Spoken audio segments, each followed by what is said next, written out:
biology. We need people that understand the stem cell problem. We need people that understand.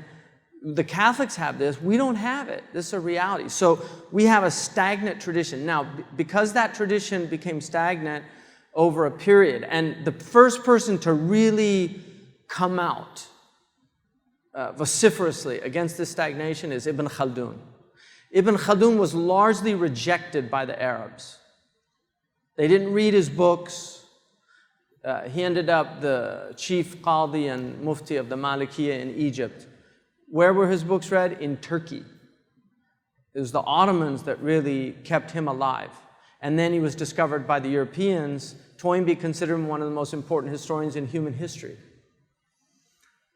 But the Arabs largely ignored him. The Ottomans, if you look, they actually did attempt to maintain a living tradition. And their ulama were actively engaged in living tradition. The Tanzimat was an attempt to take Sharia and make it like a statute code to deal with the new commercial problems of dealing with the Europeans who had codified all of their laws through the great Napoleon Bonaparte with the Napoleonic codification.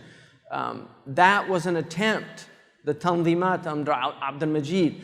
Mustafa Sabri, the last Shaykh al-Islam of the Ottomans, if you read his book, it's amazing. He was engaging Kant, he was engaging Nietzsche, he was engaging the philosophers of his time intellectually and understanding them. Where do we have scholars like that? In Pakistan we had Iqbal. Iqbal is more of a philosopher and a poet.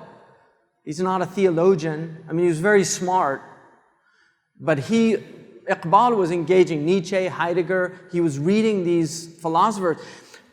We don't understand what's happening in the West because we don't read them.